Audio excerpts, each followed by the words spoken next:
Artimes Fowl, Chapter 6, Siege. Artemis leaned back in the study's leather swivel chair, smiling over steepled fingers. Perfect. That little explosion should cure those fairies of their cavalier attitude. Plus, there was one less whaler in the world. Artimes Fowl did not like whalers. They were less objectionable ways to produce oil byproducts. The pinhole camera concealed in the locator had worked perfectly. With its high-resolution images, he had picked out the fairies' telltale breath crystals. Artemis consulted the basement surveillance monitor. His captive was sitting on the cot now, head in hands. Artemis frowned. He hadn't expected the fairy to appear so human. Until now, they had merely been quarry, animals to be hunted. But now, seeing one like this, in obvious discomfort, it changed things. Artemis put the computer to sleep and crossed to the main doors. Time for a little chat with their guest. Just as his fingers alighted on the brass handles, the door flew open before him. Juliet appeared in the doorway, cheeks flushed from haste. "Artemis," she gasped. "Your mother, she—" Artemis felt a lead ball drop in his stomach. "Yes? Well, she says, Artemis, that you're—" "Yes, Juliet, for heaven's sake, what is it?" Juliet placed both hands over her mouth, composing herself. After several seconds, she parted spangled nails, speaking through her fingers. "It's your father, sir. Artemis Sr. Madame Fowl says he's come back." For a split second, Artemis could have sworn his heart had stopped. Father? Back? Was it possible? Of course, he'd always believed his father was alive, but lately, since he'd hatched this fairy scheme, it was almost as if his father had shifted to the back of his mind. Artemis felt guilt churn his stomach.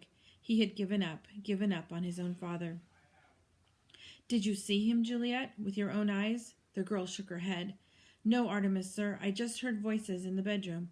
But she won't let me through the door. Not for anything, not even with a hot drink." Artemis calculated. They had returned barely an hour ago. His father could have slipped past Juliet. It was possible, just possible.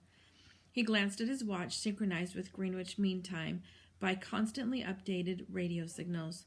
3 a.m. Time was ticking on. His entire plan depended on the fairies making their next move before daylight. Artemis started. He was doing it again, pushing family to one side. What was he becoming? His father was the priority here, not some money-making scheme. Juliet was still in the doorway, watching him with those enormous blue eyes. She was waiting for him to make a decision, as he always did. And for once, there was indecision scrawled upon his pale features. "Very well," he mumbled eventually. "I had better go up there immediately." Artemis pushed past the girl, taking the steps 2 at a time. His mother's room was 2 flights up, a converted attic space. He hesitated at the door. What would he say if it was his father miraculously returned? What would he do? It was ridiculous, dithering about it, impossible to predict. He knocked lightly. "Mother?" No response, but he thought he heard a giggle and was instantly transported into the past. Initially, this room had been his parents' lounge. They would sit on the chase lounge for hours, tittering like schoolchildren, feeding the pigeons or watching the ship sailing past on Dublin. When Artemis Sr. had disappeared, Angelina Fowl had become more and more attached to the space, eventually refusing to leave altogether. "Mother, are you all right?" Muffled voices from within. Conspiratorial whispers. "Mother, I'm coming in." "Wait a moment, Timmy. Stop it, you beast. We have company." Timmy? Artemis's heart thumped like a snare drum in his chest. Timmy, her pet name for his father. Timmy and Artie, the 2 men in her life. He would wait no longer. Artemis burst through the double doors. His first impression was of light. Mother had the lamps on. A good sign, surely. Artemis knew where his mother would be.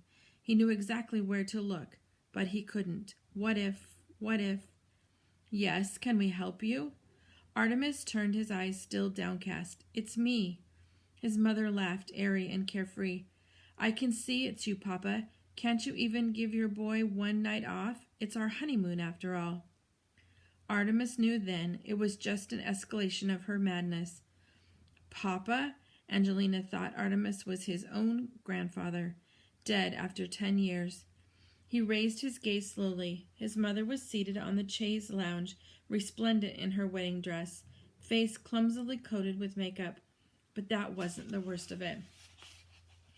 Beside her was a facsimile of his father, constructed from the mourning suit he'd worn on that glorious day in Christchurch Cathedral 14 years ago. The clothes were padded with tissue, and atop the dress shirt was a stuffed pillowcase with lipstick features. It was almost funny. Artemis choked back a sob, his hopes vanishing like a summer rainbow. "What do you say, Papa?" said Angelina in a deep bass, nodding the pillow like a ventriloquist manipulating her dummy. "One night off for your boy, eh?" Artemis nodded. What else could he do? "One night, then. Take tomorrow, too. Be happy." Angelina's face radiated honest joy. She sprang from the couch, embracing her unrecognized son. "Thank you, Papa, thank you." Artemis returned the embrace, though it felt like cheating. "You're welcome, Angelina. Now I must be off. Business to attend to." His mother settled beside her imitation husband. "Yes, Papa, you go. Don't worry. We can keep ourselves amused." Artemis left. He didn't look back. There were things to be done, fairies to be extorted. He had no time for his mother's fantasy world. Captain Holly Short was holding her head in her hands. One hand, to be precise. The other was scrambling down the side of her boot on the camera's blind side. Actually, her head was crystal clear, but it would do no harm for the enemy to believe her still out of action. Perhaps they would underestimate her, and that would be the last mistake they ever made. Holly's fingers closed around the object that had been digging into her ankle. She knew immediately by its contours what was concealed there, the acorn. It must have slipped into her boot during all the commotion by the oak. This could be a vital development. All she needed was a small patch of earth, then her powers could be restored. Holly glanced surreptitiously around the cell. Fresh concrete by the look of it, not a single crack or flaky corner. Nowhere to bury her secret weapon. Holly stood tentatively, trying out her legs for stability. Not too bad, a bit shaky around the knees, but otherwise sound enough. She crossed to the wall, pressing her cheek and palms to the smooth surface. The concrete was fresh, all right, very recent, still damp in patches. Obviously, her prison had been specially prepared. "Looking for something?" said a voice, a cold, heartless voice. Holly reared back from the wall. The human boy was standing not 2 feet from her, his eyes hidden behind mirrored glasses. He had entered the room without a sound. Extraordinary. "Sit, please." Holly did not want to sit, please. What she wanted to do was incapacitate this insolent pup with her elbow and use his miserable hide for leverage. Artemis could see it in her eyes. It amused him. "Getting ideas, are we, Captain Short?" Holly bared her teeth. It was answer enough. "We are both fully aware of the rules here, Captain. This is my house. You must abide by my wishes. Your laws, not mine. Obviously, my wishes do not include bodily harm to myself or your attempting to leave this house." It hit Holly then. "How do you know your name, your rank?" Artemis smiled, though there was no joy in it. "If you wear a name tag..." Holly's hand unconsciously covered the silver tag on her suit. "But that's written in..." "Gnomish, I know. I happen to be fluent, as in everyone in my network."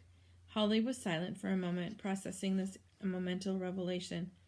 Fowl, she said with feeling. "You have no idea what you've done. Bringing the worlds together like this could mean disaster for us all." Artemis shrugged. "I am not concerned with us all. Just myself. And believe me, I shall be perfectly fine." "Now sit, please."